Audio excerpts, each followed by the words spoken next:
This is Gerardo Del Real with Resource Stock Digest. Joining me today is the president and CEO of Kraken Energy, Mr. Matthew Schwab. Matt, it's great to have you on. You and I had a chance to catch up a bit at PDAC. How have you been? How are you?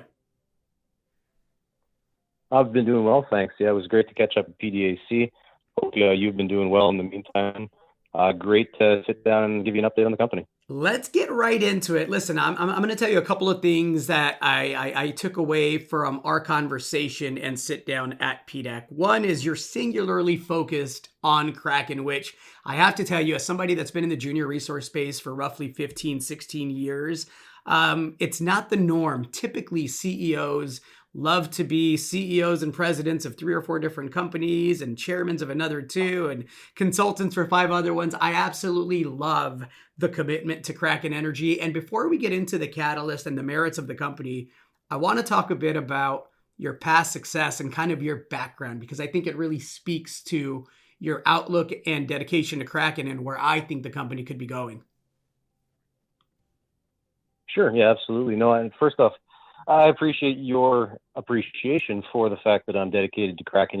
Anybody who's been around the industry long enough has seen, the fallbacks or the repercussions potentially to people being stretched too thin. It's easy to do, and it's easy to fall into that trap. So we made a very conscious decision when I took the reins at Kraken to make sure that this was my sole focus, and we're going to keep that going forward. And in saying that, so a little bit about my past for anybody who doesn't know. I've been in the industry since about 2009. I started in uranium in Saskatchewan, Athabasca Basin. I started for a small company called Hathor Exploration. Long story short, I was not part of the discovery team, but I jumped in as part of the development team and was part of the sale of the company to Rio Tinto for $650 million back in 2011. So great kickoff to the career, as you can expect. And from there, it just kind of evolved and progressed. After a little bit of time at Rio Tinto, the company that purchased us, I started looking for a new opportunity in the junior space and came across NextGen Energy. I came on as the 3rd employee of the company and was the senior geologist at the time of targeting and discovery of the Arrow deposit. Shortly after that success for our team and the company, I decided to expand my horizons a little bit and got into the private side of things. I started and sold off a series of private oil and gas firms, mainly focusing on upstream oil and gas exploration in Western Canada. And then my most recent venture prior to Kraken Energy was a much larger and diversified consulting firm. I started with my business partner back in 2018, Axiom Exploration Group out of Saskatoon.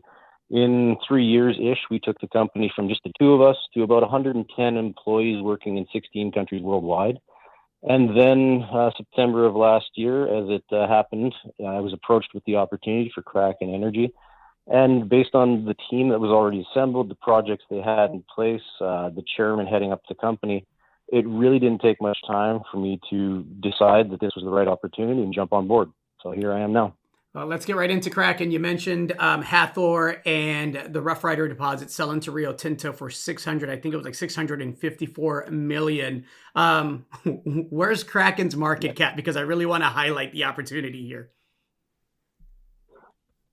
I think as of today, we're sitting around 17 million market cap. And how much of that is backed up by cash, which is another, key point for me as a shareholder and a speculator in the space that really loves to see companies that don't have to go to the market and beg for money anytime soon, right?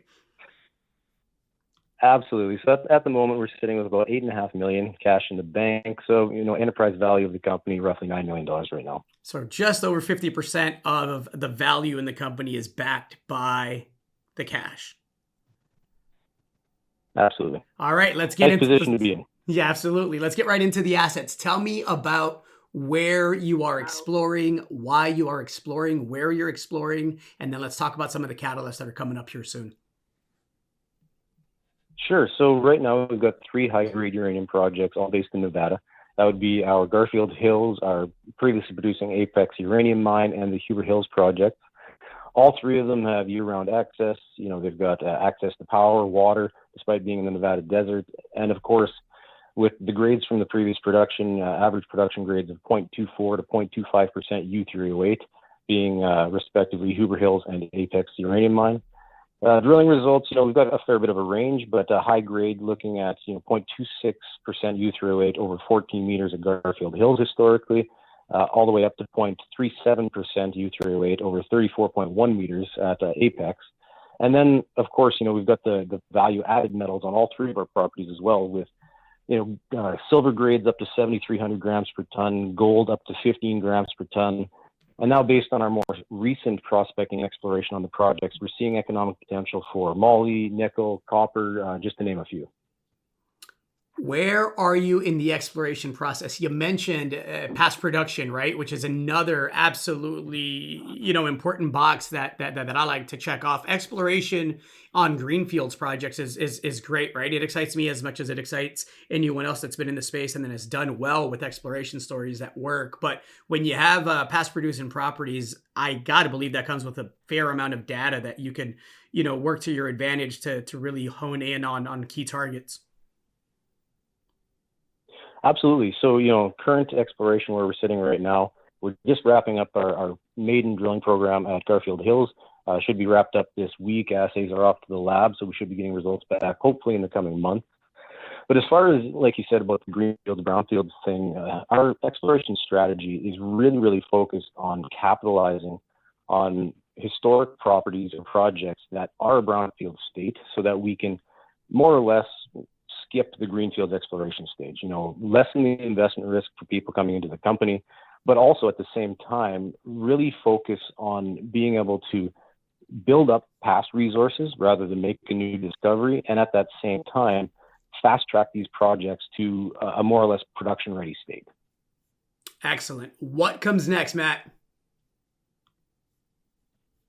Well, like I said, looking at all three of our properties being past producers, we're going out there with the mindset of confirming historic results and building up the resource as we go, looking at expanding the potential, expanding the footprint of what's known and what's there. So right now, the biggest thing we're waiting for is our assays to come back from Garfield Hills. But because of the success we've seen out there and the results that are coming off the downhole probe and the handheld scintillometer, we're really actually excited to start planning for a phase 2 program at Garfield Hills. We'd like to kick that off potentially before the other projects just because of what we're seeing. Beyond that, we're definitely looking forward to getting the permit secured for our Apex property and then getting out and both drilling Apex and Huber Hills, hopefully both of them within this year as well. And beyond that, one of the key things that I'm really focused on is the continued process of project evaluation and looking to bring in additional projects to just keep building up the portfolio of our company to really focus on bringing multiple assets together into that hub and spoke mining model.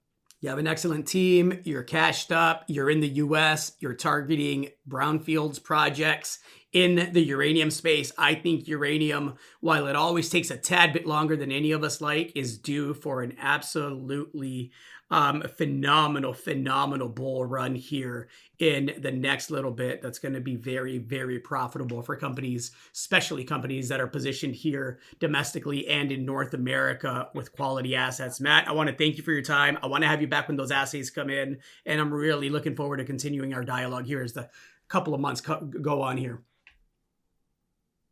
Absolutely. Thanks for having me again, Gerardo. Always great talking to you. So I look forward to giving you another update soon. All right. We'll chat soon. Take care. All right. Thanks. Bye. Hey everybody, Gerardo Del Real here. If you're enjoying the content that you just saw, you can let us know in 3 simple steps. Hit the like button, hit the subscribe button, and please share across your network and on social media. Take care, everybody.